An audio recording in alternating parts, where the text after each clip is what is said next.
El cansado se sienta en silencio y hasta con vergüenza, con pudor. Y hoy aquí hay muchos sentados junto al arroyo de Besor, muchos. No estoy diciendo que no eres un guerrero, no estoy diciendo que nunca peleaste batallas. Claro que lo eres, caramba que eres un guerrero o una guerrera. Pero si estás en la lista de los que no pueden más, necesitas saber que a veces está bien descansar. A veces está bien no continuar otra batalla. Todo lo que tiene que hacer ahora, la palabra que quiero que te lleves es recupera fuerzas. No pelees, no vayas a otra batalla. Jesús es tu David. Él pelea cuando tú no puedes ir a pelear. Él va donde tú no puedes ir. Él va a pelear por tu familia cuando tú dices, yo ya no puedo pelear más. Jesús es tu David. ¿Lo crees, sí o no? Y te aseguro, el Señor no se enfada cuando dices, hasta aquí llegué. No se enfada. Él fue quien dijo en Marcos 6:31, vengan a un lugar tranquilo y descansen un poco conmigo. Dios fue el que le dijo a Elías, come, duerme, descansa, largo camino te resta. No le dijo, eres un cyborg, eres un robot, te pones de pie como sea y sigues. Él dijo, no, come, duerme, descansa. Todavía te queda un largo ministerio por delante. A mí una de las frases que más me disgusta cuando me escriben en las redes, Dante, te ves cansado. Pero no me disgusta porque me ven cansado, sino que es una forma de decirme tienes una cara espantosa. A mí me gustaría decirle gracias, vos también te ves horrible, pero no vas a arreglarlo descansando. Eso ya viene de fábrica. Lo mío se me pasa, lo tuyo no. Pero no me gusta. Entonces cuando Jesús apareció en escena, la gente también estaba cansada, estresada, agotada por la religión, intentando complacer a Dios. Y de pronto aparece Jesús y es el primer rabino que promete, vengan a mí los que están trabajados, cargados, y los haré, ¿qué? Descansar. Los haré descansar. Nos hará descansar. Alguien tiene que decir, ¡ay, qué Dios que tenemos! Mis queridos, eso era una ráfaga de aire fresco en un ambiente reprimido. ¿Descanso de veras? ¿Qué quiere decir Señor con descanso? Y el Señor prometió una carga fácil, un yugo ligero, que era una referencia a los agricultores que ponían sobre los bueyes. Él había venido a hacer la vida más fácil, no más difícil. Y nosotros hoy estamos agotados con una necesidad urgente de descanso, no un reposo físico. Necesitamos un sosiego espiritual. Tenemos el alma cansada. Pero yo entiendo que a veces Dios permite ese cansancio. Número uno, para evitar nuestra arrogancia. David le dijo a los muchachos, no ganamos porque fuimos 400 valientes, sino porque Dios nos dio el regalo de la victoria. No ganamos porque fuimos 400 mejores que los otros 200, sino por la gracia de Dios. Entonces a veces Dios permite el cansancio para demostrarnos que el mundo sigue girando sin nosotros. Para demostrarnos que nuestros hijos van a seguir cuidados por Dios, aunque tú no tengas más fuerzas. Aunque no les tengas el control, aunque no les pongas el FBI encima, Dios dice, yo estoy cuidando a tus hijos. Dios va a cuidar tu familia, Dios va a cuidar tu empresa para que nadie te robe cuando tú digas, no puedo vigilar más. Jesús peleará tus batallas, ¿lo crees? Ahora, ¿hay aquí alguien fuerte para criticar al cansado? Tarde o temprano los que se creen fuertes caerán pesadamente sin fuerzas y van a necesitar gracia. El que se cree firme, mire que no caiga. Entonces, ay, está fuerte para decir, uy, mirá que él cómo se deprime, ay, no soporto más a la fulanita, siempre con un problema, y al menganito.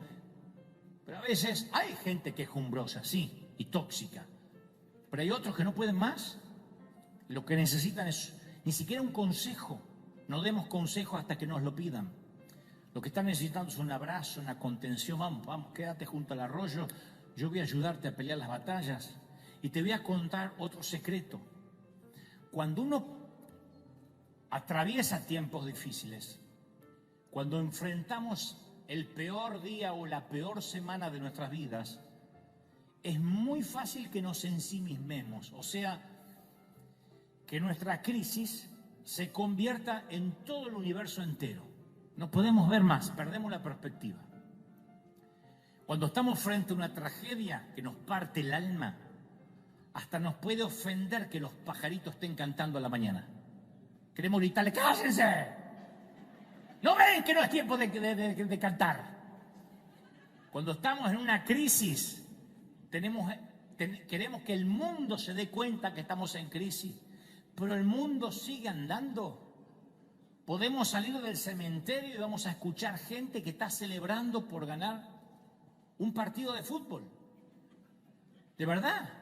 Mientras que nosotros celebramos porque ganamos o pasamos de fase o llegamos a una final, hay gente que en este momento está en el cementerio y no puede entender cómo digo, ¡ah! Cuando dice, puede ser. Pero por otra parte, esto es lo que quiero compartirte, cuando sobrevivimos a esos tiempos difíciles, cuando experimentamos finalmente la victoria, también podemos cometer el error de que el mundo entero tiene que celebrar con nosotros. Ese es el mayor error de los cristianos. Pensamos que todo funeral tiene que ser cancelado en el nombre del Señor, que toda lágrima tiene que secarse en el nombre de Jesucristo. Reprendemos al cansado, no soportamos al que está triste. Hermano, ¿y dónde está el gozo del Señor? Le decimos a alguien que acaba de enterrar un ser querido. A alguien que está esperando el parte médico de las 7 de la tarde porque tiene un hijo internado. ¿Dónde está el gozo del Señor? Pero tenemos que entender que los funerales no se cancelan y las lágrimas de quienes precisamente ahora mismo están viviendo el peor día se siguen derramando. El juego de la vida continúa y lo que tenemos que aprender, especialmente nosotros los cristianos, es que no somos el ombligo, el tapón del océano. Cuando Dios nos permita recuperar todo como hizo David, no es para que digamos, vamos, todo el mundo a celebrar, es para regresar al campamento y ayudar a quienes no tuvieron la fuerza ni siquiera para pelear por su propia familia. Si Dios nos permite obtener un botín, no juzguemos a quienes están exhaustos junto al arroyo, porque algún día también estaremos junto a ese arroyo. Y yo estoy seguro que Dios permite las experiencias dolorosas en nuestra vida para que podamos comprender con empatía y aliviar el dolor ajeno. De otro modo nunca vamos a tener empatía. Hay gente aquí que conoce por experiencia personal el dolor de la pobreza. Yo sé que hay gente acá que se ha ido con dolor de barriga por el hambre a la cama, cuando niño, cuando joven o de adulto. O han tenido que separar la comida para que los hijos no se den cuenta que no alcanzaba para ti. Otros han vivido la agonía de la adicción. No te puedo decir, eres un adicto endemoniado. Yo sé lo que puede ser la agonía de una adicción. La devastación del divorcio, la puñalada de la traición, la vergüenza de las deudas, la desesperación del fracaso. Hay gente que ha tenido dolor del alma por una pérdida. Y sé también que la gracia de Dios te sacó adelante, ¿sí o no? Pero ten por seguro, oigan, que Dios no lo hizo solo para ti, sino para que seas un agente de gracia en la vida de otros, para que entiendas cuando otros digan no puedo más, para que no juzguemos. Y te cuento rápido otra historia. Entre las aventuras de Sansón, ¿se acuerdan Sansón? Está la experiencia de ser atacado por un león. Imagino que debe ser una experiencia desagradable. Pero se nos dice que el Espíritu del Señor cayó sobre Sansón y despedazó al león solo con sus manos. Y algunos días después Sansón regresó donde el león lo había atacado. Ahí estaba el cadáver y encontró un enjambre de abejas que habían formado una colmena llena de miel dentro del esqueleto del león, dentro de la carcasa del león. Sansón llenó sus manos con miel y lo compartió con sus padres. A mí me gusta eso, porque cuando el león lo atacó, Sansón tenía las manos vacías. ahora las tiene llenas de miel. Sansón no se guardó la miel para sí, se las dio a otros. Sansón hasta hizo un acertijo con este episodio. En Jueces 14:14 él dice: del devorador salió comida y del fuerte salió dulzura. ¿Cómo es que un ataque nos puede hacer más fuertes? ¿Cómo es que un intento de amargarnos puede resultar en dulzura? ¿Cómo es que tirarnos abajo nos va a llevar más alto? La gracia de Dios a veces actúa de manera paradójica. La intención del león era devorar a Sansón, pero al final Sansón obtuvo miel. Lo lógico hubiera sido que el león lo atacara, llegara a un final rápido y amargo, pero sacó algo dulce y sirvió para compartir a otros. Y el Señor me dice: yo sé que no lo ves, yo sé que te cuesta porque estás entre la profecía y el destino, pero habrá dulzura al final de tu capítulo, de tu historia. Habrá miel en el cadáver. ¿Tú lo crees? Hay gente que dice, por ejemplo, estoy esperando mi legalidad en este país. Hablo en la Unión Americana, en los Estados Unidos de América. No tengo lo que quisiera, no tengo la comodidad soñada, pero me toca esperar. Y de repente pasa lo peor, la familia se divide, alguien es deportado y tú dices: no, esto es algo que no puedo soportar. Yo podía esperar, pero mínimamente unidos, juntos. Hay otros que dicen: yo puedo esperar, pero mínimamente con salud. Pero cuando la salud se quiebra y es frágil, no puedo seguir esperando porque todo se me hace cuesta arriba. David llegó a ese punto al que todos en algún momento llegamos. Se sentó sobre las ruinas de lo que alguna vez había sido su hogar y empezó a llorar. Sus hombres estaban enfurecidos. La Biblia narra que hablaron de amotinarse, de apedrear a David. De alguna forma lo culparon indirectamente. ¿Cómo es que David nos saca 3 días de campaña, 3 días de expedición, y no tuvo en cuenta que los amalecitas podían robarnos a nuestras mujeres, nuestros hijos? Así que estaban abatidos. Y David no tenía a nadie que lo alentara, porque hay ocasiones que nos sentimos incluso así de solos. Esta palabra también van para los que estas semanas dijeron: ¿saben? No tengo a quién contarle lo que me pasa, porque lo más probable es que no me entienda nadie. David no podía buscar aliento entre sus hombres, porque se suponía que él era el jefe. Y cuando uno es el jefe no puede buscar aliento entre los empleados, porque hay un conflicto de intereses. Si el jefe se deprime, ¿qué queda para el soldado? ¿No? Es como estar en un barco y está deprimido el capitán. ¿Qué queda para los marineros? Entonces, cuando alguien es líder, no puede abrirse fácilmente. Y la Biblia lo afirma con mucha claridad. En 1 Samuel 36 dice: David entonces se fortaleció en Jehová su Dios. No buscó a hombres, no buscó a muchachos, se fortaleció en Jehová su Dios. Ahora, suena épico, se fortaleció. ¿Cómo se fortaleció en Jehová? Repasemos rápido. Le secuestraron a su mujer, le llevaron a los hijos, le llevaron a las mujeres y a los hijos de sus soldados. Hay una depresión absoluta en el campamento. David tomó su arpa. Recordemos que además de guerrero y de líder militar era músico. Se retiró a un lugar solitario y comenzó a cantar. No cantó un triste lamento gimoteando por la situación. En vez de eso, cantó acerca de la majestad, del poder de Dios. Le cantó a quien ya le había dado mínimamente 2 victorias improbables, el león y el oso y el gigante Goliat. Así que, ¿qué cantó David en medio de la devastación? ¿Qué se puede cantar en una villa calcinada? ¿Qué melodía uno elige para cantar en esa tierra que está entre la profecía y el destino y que ahora encima está en ruinas? ¿Qué es lo que uno canta? Y a mí se me ocurre, de entre todos los cantos de David, que quizá haya elegido el Salmo 34. Yo creo que es la canción ideal. Mientras escribía este mensaje yo pensaba, es la canción que posiblemente haya entonado si es que lo que buscaba era fortalecerse en Dios. David había escrito este salmo apenas 2 años antes que ocurriera esto en Siclag, cuando Dios lo había librado de un rey filisteo llamado Abimelech. Así que yo puedo imaginar a David sentado en las cenizas de lo que alguna vez fue su hogar, con un arpa en la mano, cantando: bendeciré a Jehová en todo tiempo, su alabanza en mi boca estará. Y los soldados lo oyen.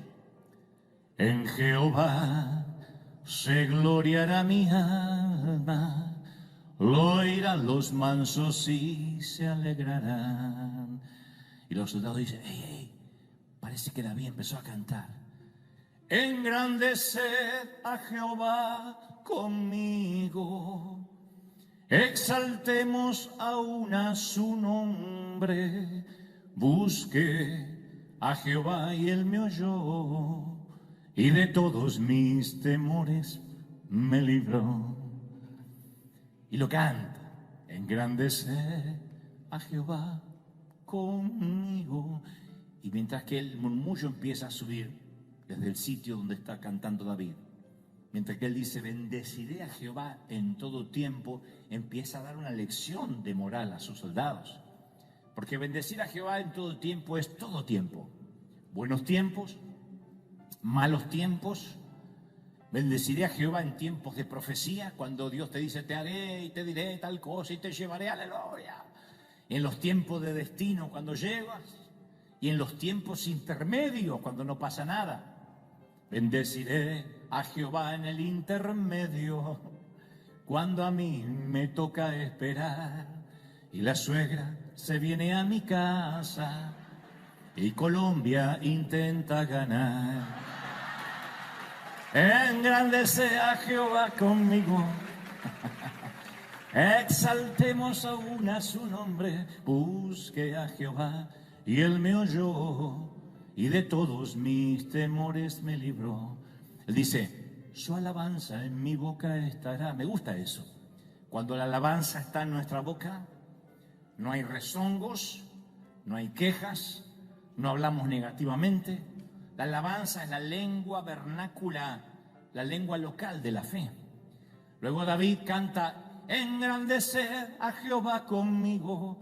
No necesita Dios que nosotros lo hagamos grande, engrandecer a Jehová. Es David el que necesita verlo en mayor perspectiva. Cuando miramos algo con un telescopio no cambiamos el tamaño de lo que estamos mirando. Lo que cambia es nuestra percepción del objeto. Vemos la estrella a lo lejos y decimos que es chiquitita, con el telescopio lo vemos gigante. No es que se agrandó la estrella o el planeta, nosotros tenemos un cambio de perspectiva.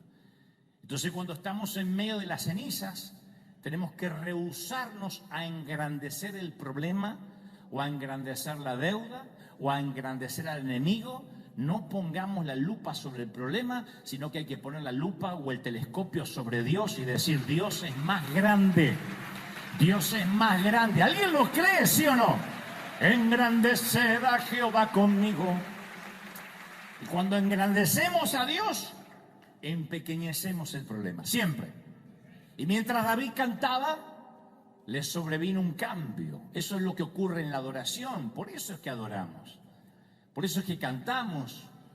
Por eso llegamos aquí. Lo primero que hacemos es cantar y adorar. No es para esperar el mensaje, no es hacer tiempo. Algo empieza a cambiar cuando exaltamos su nombre, cuando adoramos, a pesar de las crisis. Y los hombres también, los hombres de David también notaron ese cambio en él.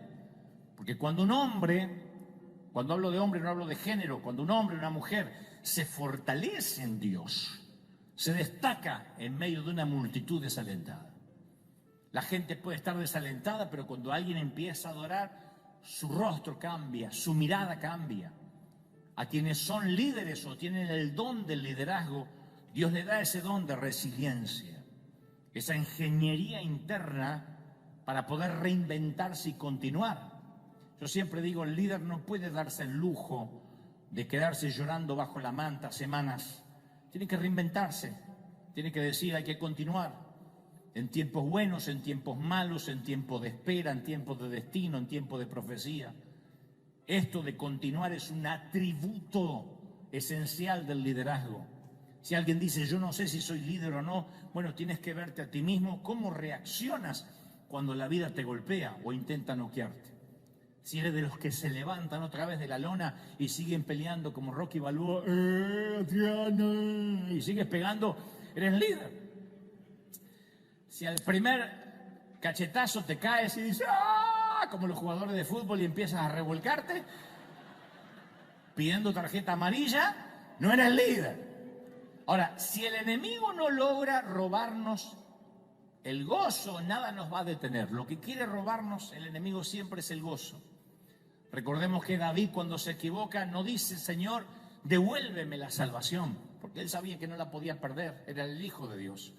Pero él dice, devuélveme el gozo, que me vuelva el gozo de la salvación. Si el diablo te logra robar la alegría de tus días, la alegría de ser papá, la alegría de ser cónyuge, la alegría de ser hijo, te habrá robado todo el futuro. El diablo está consciente de esta verdad espiritual revelada en Nehemías 8:10, que dice, no os entristezcáis, porque el gozo de Jehová es vuestra fuerza, es lo que te levanta, el gozo te levanta. ¿Alguien lo cree, sí o no? Te levanta. Llega un momento en la vida en que hay cargas que simplemente ya no podemos cargar, no podemos llevar. Hay ocasiones, de hecho, que una última gota rebasa el vaso del cansancio. Y quizás sea una tontería nimia, trivial, pero traspasa nuestro límite, cruza nuestra última frontera, supera nuestro umbral del cansancio. Nuestro jefe nos dice, necesito que te quedes unas horas más. Es un pedido trivial, si se quiere, pero en el momento menos indicado, en la hora más inoportuna, tú dices, ¿de verdad? Nuestra pareja nos dice, solo te pido que me esperes un poco más, te prometo que voy a cambiar, seré diferente. Nuestros padres nos dicen, nunca te exigimos nada, pero necesitamos que asistas a esta reunión familiar. Tú dices, no quiero encontrarme con fulanito, con menganita, pero tus padres insisten, hazlo por nosotros. Nuestros hijos nos reclaman, necesito que vuelvas a ayudarme, mamá, papá, no tengo a quién recurrir. Y ese pedido no está mal en sí mismo, insisto, pero en el momento inoportuno es esa gota que rebasa nuestro vaso del cansancio. Nuestro amigo nos dice, sé que siempre te estoy pidiendo cosas, pero necesito que me hagas un favor más. Y aunque todos estos son pedidos nobles, el problema de fondo radica en que hemos a veces tolerado, hemos aguantado, hemos perdonado y hemos dejado pasar por alto demasiadas cosas. Y cuando hemos tolerado tanto, nos desplomamos en algún momento de la semana y decimos, hasta aquí llegué, yo no puedo más, hasta aquí llegué. Insisto, es una gotita que rebasa el vaso, no tiene que ser una tragedia, un infortunio, sino que a veces es una gotita, un pedido de más, un favor más, que dice, no, ya está, basta. Y hoy quiero hablarle de un grupo, quiero hablarte de un grupo de valientes que también se desplomó y que ya no tuvieron fuerzas para avanzar y dijeron, hasta aquí llegamos, para que veamos que no estamos solos en esta historia, en esta crónica. Como suele decir una amiga, quedaron en coma mental y no pudieron ya pensar, no pudieron ver más allá, no pudieron visionar. Lograron salir adelante, pero con mucho esfuerzo, pero dijeron hasta aquí llegamos. Y la revelación de esta historia es la asombrosa actitud que tiene Dios para con la gente que llega al límite de sus fuerzas. Porque uno pensaría inmediatamente que cuando uno no puede más, Dios nos desecha, nos hace un costado, elige a otro. Sin embargo, hay una asombrosa actitud con aquellos que dicen, hasta acá llegué, yo estoy cansado, de manera que no puedo a veces ni orar, no puedo ni leer la Biblia, no tengo ganas de levantar las manos, no sé ni cómo llegué hoy domingo al servicio o cómo estoy mirando esto a través del streaming. Dicho esto, tenemos que hacer un poco de historia para hablarte de este grupo de valientes que te decía que no pudo más. Recordemos, te hablé de David hace unas semanas atrás, el David que menciona la Biblia, el rey David, que cuando David era un adolescente de unos 15 años, el profeta Samuel había ido a su casa y lo había ungido como el futuro rey de Israel. Tendría aproximadamente entre 14 y 15 años. Unos meses después, David fue lanzado repentinamente a la fama cuando mató a Goliat, el paladín guerrero de los filisteos. Después del triunfo sobre Goliat, David dejó los rebaños de su padre y la Biblia narra que se convirtió en miembro del servicio real del rey Saúl. Fue contratado como uno de los músicos para tocar justamente en el palacio. Saúl, al poco tiempo, hizo a David capitán de su ejército y este condujo a los escuadrones de Israel a una victoria tras otra, una victoria tras otra. David se convirtió, siendo jovencito, en un héroe nacional de los israelitas. Pero cuando el paranoico y neurótico rey Saúl se puso celoso por la popularidad ascendente de David, empezó a buscarlo para asesinarlo, para matarlo. Y David se vio obligado a vagar por las laderas de las montañas de Judea con su banda mercenaria de 600 hombres que lo seguían. Era un rebelde, un proscripto de la ley. Durante ese tiempo, cuando David esperaba el cumplimiento de la profecía que sería el próximo rey, insisto, recordemos que Samuel dijo, tú serás el rey sobre Israel, y derramó aceite sobre él cuando tenía 15 años. Así que mientras que él espera el cumplimiento de esa profecía, él y sus hombres, 600 forajidos, que la Biblia describe como desalmados, pobres, menesterosos, se hicieron sus guerreros, establecieron su hogar en una ciudad llamada Siclag, al sur de Judea, Siclag. Para ese entonces David, se presume, tendría 29 años de edad, muchacho. David, sus hombres y sus respectivas familias se asentaron en este sitio llamado Siclag por el periodo de 1 año y 4 meses. Y este dato que voy a darte ahora no es menor, porque es determinante para que luego entendamos el cansancio de alguno de sus hombres. Siclag era un lugar provisorio para David. No era Belén, el lugar donde él había comenzado, ni tampoco era Jerusalén, Sión, el lugar de su destino. Siclag era la tierra intermedia, la tierra para esperar el cumplimiento de la profecía. Y todos en primera instancia pasamos un tiempo en Siclag, y me consta que hay gente aquí pasando un tiempo en Siclag, que no es el lugar donde venimos, no es el lugar donde nacimos, no son nuestras raíces, pero tampoco es el lugar a donde vamos. Representa Siclag la temporada en la que vamos a estar por un tiempo de preparación, a veces de prueba, de crisis, de entrenamiento, pero es cuando uno está en la temporada de la mitad. Siclag es o representa o tipifica el lugar que nos toca esperar entre la profecía y el destino. Todos tenemos una palabra profética, aunque no la recuerdes específicamente de un pastor, de un profeta, pero todos tenemos una palabra de Dios, algo que sabemos que Dios va a hacer con nosotros. Y después tenemos el destino, cuando sabemos que eso se va a cumplir. Pero entre la profecía y el destino, si es que Dios nos quiere para una asignación grande, no hay manera de evitar la temporada de espera, no hay manera de evitar Siclag. Si lo que queremos es algo grande de Dios, voy a hacer una pregunta casi retórica: ¿cuántos queremos una asignación grande de Dios? ¿Sí o no? Bueno, hay 3 o 4. ¿Cuántos quieren una asignación grande de Dios? ¿Sí o no? Claro. Entonces, va a haber un tiempo de espera entre la profecía y el destino. Es el sitio donde nos toca esperar. Y no se puede hacer nada más que eso confiar en que Dios está al control. Entre la profecía y el destino puede ser entre la promesa de la sanidad y la sanidad. Entre la promesa de que vamos a prosperar y la prosperidad libre de deudas. Entre la promesa que Dios nos va a usar y el tiempo que Dios nos va a usar. Entre la promesa que nuestra familia va a estar bien y el tiempo en que vamos a estar unidos. ¿Me siguen, sí o no? La profecía y el destino. En esas temporadas cuando uno se siente cerca del cumplimiento, pero a veces hay días, hay semanas que uno se siente lejos del cumplimiento. Y está en la misma tierra intermedia. Pero a veces se tarda en cumplir la profecía y uno empieza a llenarse de ansiedad, de preocupación.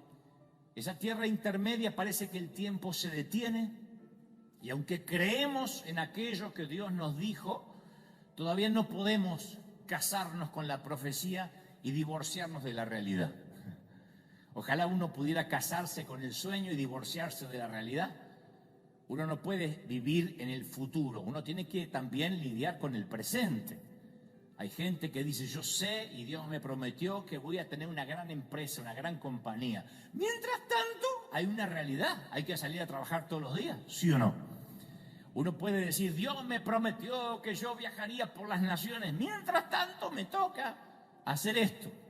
Por eso uno no puede, insisto, casarse con el sueño y divorciarse de la realidad. Uno tiene que convivir con ambas.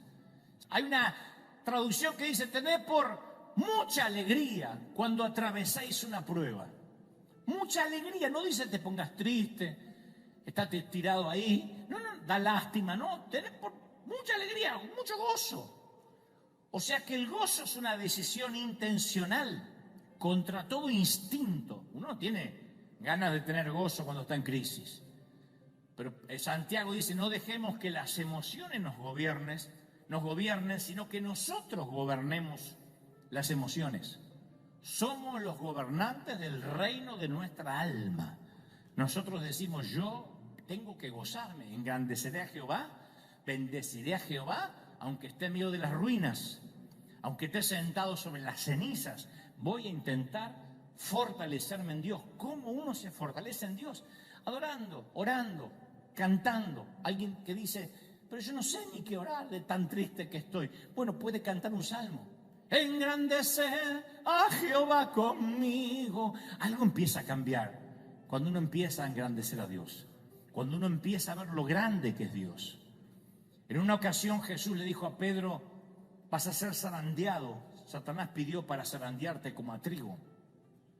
Una de las formas que el trigo se zarandea es colocándolo sobre un tamiz y sacudiéndolo sobre un colador, una suerte de colador, y sacudiéndolo violentamente. Pero otra forma, que lo usan mucho en la India, es sacudir el grano en el aire, aprovechando la corriente de aire fuerte, porque la paja es algo inconsistente, pero el trigo tiene sustancia. Y cuando se arroja el trigo al aire, el viento lleva las pajas, pero el grano limpio cae en tierra. Entonces se hace una suerte de tamiz natural. Esto es lo que ocurre en una crisis. Esto es lo que algunos hoy están viviendo. Algunas personas son solo paja, pero no se dan cuenta hasta que son zarandeados. Hay gente que habla como si tuviera fe, pero viene una tormenta y resulta que eran solo paja llevada por el viento. Y dejan de orar y dejan de congregarse y dejan de cantar y dejan de adorar. David sabe que el objetivo de esta prueba es transformarla en testimonio, que prevalezca el grano de la fe. Y esa es la palabra que yo tengo también para esta mañana o esta tarde. Dios va a hacer que prevalezca el grano de tu fe. Va a sacar lo que no sirve, va a sacar lo que estorba y el grano de la fe va a prevalecer. Mis queridos, sin prueba no hay historia. Sin prueba no hay historia. Lo diré otra vez, sin prueba no hay historia. Y David, en medio de una Siclag devastada, ora al Señor. Luego de cantar, ora y le pregunta al Señor, Señor, ¿debo perseguir a esta banda que se llevó a las familias nuestras? Luego le pregunta, ¿los voy a alcanzar? Porque no quería desperdiciar recursos. Y el Señor le responde, persíguelos. Vas a alcanzarlo y rescatarás a los cautivos. Había un propósito. Ustedes dirán, ¿y por qué Dios no se lo evitó? Por la misma razón que cuando Satanás pide a Pedro para zarandearlo como a trigo, Jesús dice, no te atrevas a tocar a mi hijo. Por la misma razón. Le va a hacer bien al petulante de Pedro que se le caiga un poquito la paja y que quede el grano. Le va a hacer bien a David ir a por las mujeres, por los hijos, porque además tengo un botín preparado para él. Era la manera que Dios tenía para bendecir a David y sus hombres. La cosa es que cuando Dios le dice, ve y persíguelo, lo vas a alcanzar, vas a rescatar los rehenes, además traerás tesoros. David reúne a su infantería y se encaminan a la persecución de los amalecitas. Vamos a por ellos. Salen en una misión de rescate por los rehenes. Obviamente todo el mundo quiere ir, pero aquí es donde sucede algo extraño y muy singular. Primera de Samuel 39 relata que partió David, él y sus 600 hombres, y llegaron hasta un torrente, hasta un arroyo llamado Besor, donde se quedaron algunos en ese arroyo. Y David siguió adelante con los otros 400, porque atrás se quedaron 200 que no quisieron cruzar el arroyo de Besor. No era el Jordán, no era el Niágara ni el Mediterráneo, era un arroyo. 200 de los 600 hombres no quisieron cruzarlo y David se lo dejó quedar y se fue con 400. No te pierdas los siguientes detalles. La Biblia dice que 200 se quedaron porque no pudieron atravesar un arroyo. Yo lo leí tantas veces que dije, Señor, ¿de verdad? ¿Estás hablando en serio o es un chiste? Hay 200 tipos que no quisieron cruzar un arroyo. Geográficamente uno va a los tiempos, a los mapas antiguos a ver lo que era el arroyo de Besor. Era un arroyito para pescar mojarritas. ¿Cuán cansada puede estar una persona para abandonar el rescate de su propia familia? O sea, ¿vas a jugarte la vida por rescatar a tu propia familia? Y me dice, ¿de verdad? ¿Que no puedes atravesar un arroyito porque estás cansado? Inmediatamente uno lo juzga, dice, pero qué parásita esta gente. Pero en lugar de juzgarlos, quizás podemos identificarnos, porque vuelvo al inicio del mensaje, entendiendo el contexto, por qué estos muchachos llegaron al borde del arroyo y dijeron, hasta aquí David. En primera instancia, estos soldados todavía tenían las huellas del polvo de la larga campaña que habían estado haciendo junto con David. Ellos no venían de picnic cuando se encontraron con la villa devastada. Habían ido 3 días a pelear, a batallar. Saben ahora que tienen que seguir, mientras que tenían algunos planificados tomarse 3-4 días para descansar, un baño de sal en los pies, meterse en el spa, irse a la pedicura. Ahora tienen que salir sin pensar a rescatar a sus familias. Pero llegaron a ese punto que te hablé al inicio del mensaje, que hay ocasiones que una última gota rebasa el vaso del cansancio. Algo chiquitito, aunque sea pequeño, pero traspasa nuestro límite. Yo sé que a muchos les ha pasado esto y le está pasando. Cruza tu última frontera de resiliencia. Supera nuestro umbral del cansancio.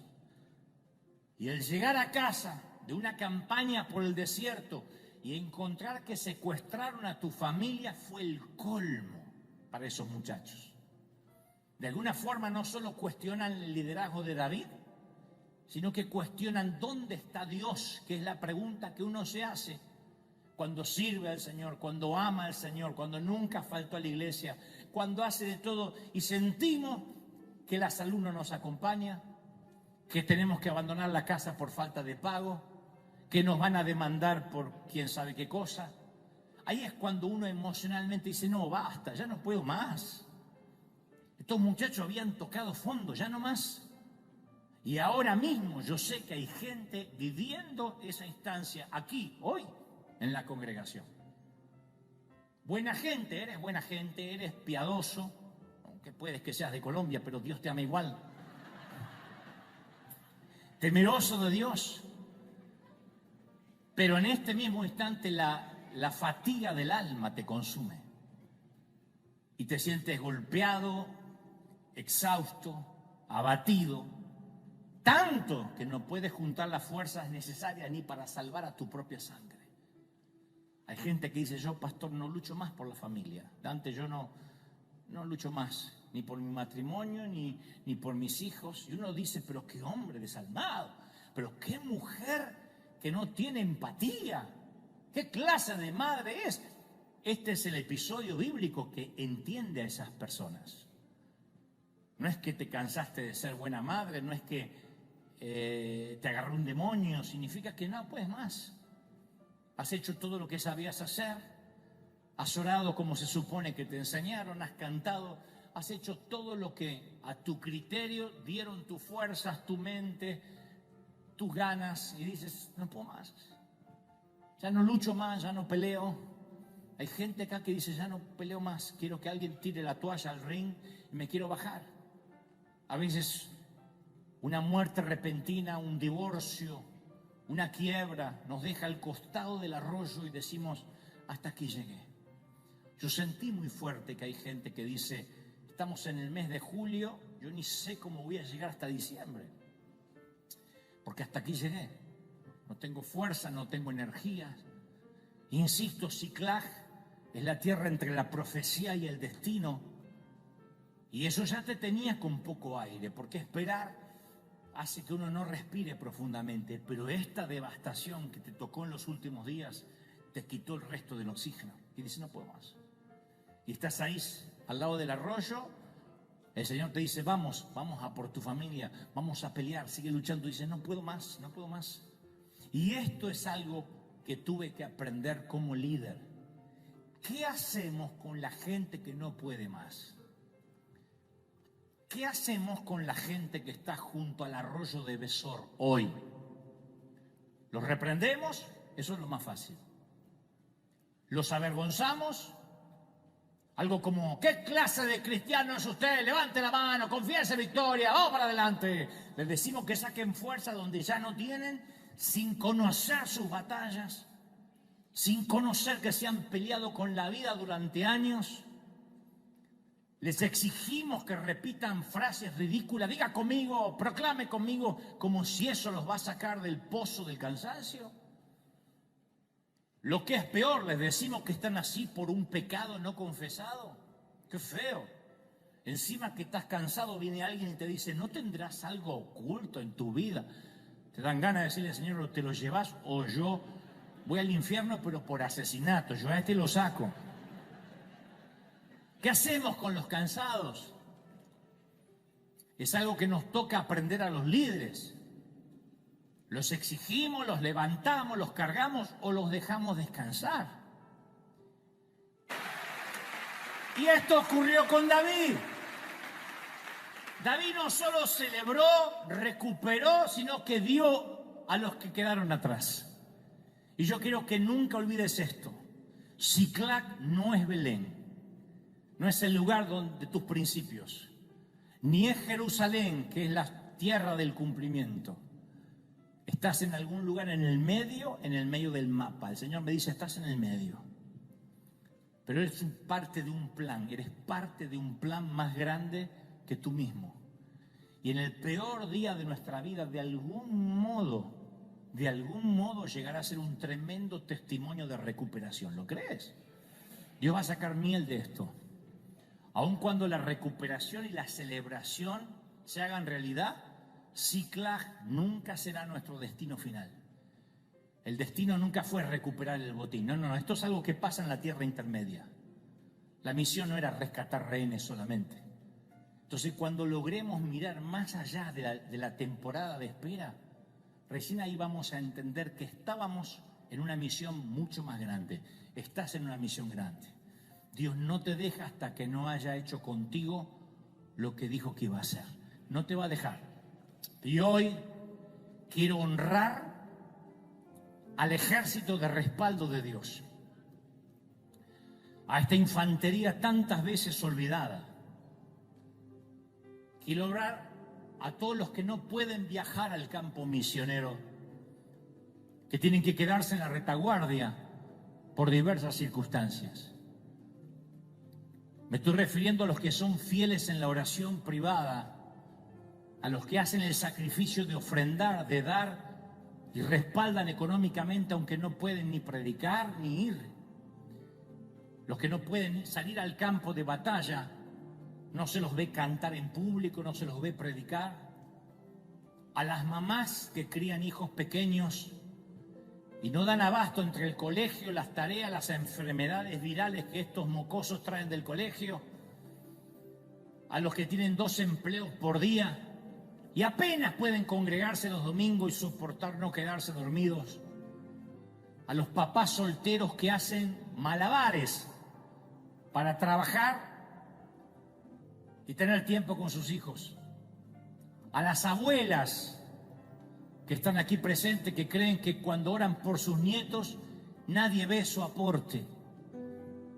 A los que están en contabilidad, los que atienden teléfonos, los que sirven café, los que barren, los que lustran, los que reponen el agua, los que limpian baños, los que pintan zócalos, los que sonríen en la entrada, a los que cuidan niños ajenos, los que ordenan nuestro estacionamiento, los que están detrás de una cámara, de una consola de sonido, a quienes enrollan y desenrollan cables, organizan planillas de Excel, reparan equipos, hacen mantenimiento, instalan luces, arreglan averías.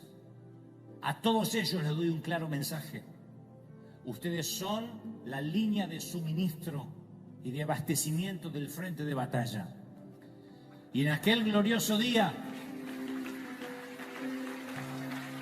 cuando la batalla haya acabado, cuando finalmente bajemos nuestras espadas espirituales, muchos estarán delante del Señor pensando que llegaron con las manos vacías. Y esos santos desconocidos dirán entre sí: no tengo nada que presentarle al Señor. No hice nada valioso, no llevé almas a Cristo. No organicé congreso, no dirigí alabanza, no prediqué ante un gentío. Sin embargo, qué momento asombroso les espera cuando Jesús empieza a repartir el botín parejo para todos. Yo me imagino al apóstol Pablo llegar al cielo y todas sus victorias, sus almas ganadas, todas las iglesias que estableció están allí, y entonces aparecen mujeres y hombres de Antioquía que serán llamadas a pararse ante Pablo. Esas personas ayunaron, oraron por la salud del apóstol, impusieron manos, lo enviaron. Otros donaron, sembraron con sacrificio. Ninguno de ellos atravesó el Mediterráneo, no viajaron a Macedonia, pero son llamados a compartir el botín de Pablo, porque lo sostuvieron. Quedarse en casa con el bagaje es un alto llamado de Jesucristo. ¿Lo crees? La palabra dice en 1 Corintios 12:18, mas ahora Dios ha colocado los miembros, cada uno en el cuerpo como Él quiso. Si eres una mujer, tienes un alto llamamiento, como también alguien que sea maestra de una escuela dominical, quien ordena los asientos, quien se ocupa de reponer las baterías en los equipos. Si eres un hombre o una mujer de negocios, descansa en tu llamado. Si eres un vendedor, un mecánico, un albañil, un mesero, no tienes que forzarte para ir al campo misionero. Descansa en tu llamado. El botín va a ser repartido en partes iguales entre los que salen a la batalla y son visibles y entre los que se quedan en el suministro y abastecimiento de la batalla. Por eso dije al inicio que este mensaje es para las almas cansadas, para quienes no pueden avanzar. Y mírame bien, porque solo lo diré una vez. Como líder, no tengo opción. Muchas veces me toca seguir avanzando. Y eso no significa que te deje atrás. Solo que quizá haya algunas batallas en las que no puedas llevarte conmigo y está bien, te entiendo, necesitas descansar junto al arroyo. Sé que necesitas tiempo, recuperar oxígeno, pero quiero que sepas que ambos estamos en la tierra intermedia, esa que está entre la profecía y el destino. Aún no llegamos a Jerusalén, estamos en tránsito, así que esto es lo que haremos. Tú te vas a quedar cuidando el bagaje. Yo avanzaré con quienes creen que aún tienen fuerzas para continuar. Rescataré a tu familia, los traeré a casa. Y como te prometí, cuidaré de tus hijos como si fuesen los míos. Y a mi regreso celebraremos juntos el botín que Dios nos permita recuperar y conquistar. No tienes que ir a la próxima batalla, pero te pido un enorme favor. Si puedes tomar el arpa, y donde quiera que estés, te pido que cantes conmigo. Puedes no ir, pero sí puedes cantar. Puedes no batallar, pero puedes adorar. Bendeciré a Jehová en todo tiempo, su alabanza en mi boca estará. En Jehová se gloriará mi alma, lo oirán los mansos y se alegrarán. Y conmigo, engrandecer a Jehová, exaltemos aún. Bendito es. Busqué a Jehová y él me oyó, y de todos mis temores me libró. Levanta las manos conmigo, todos.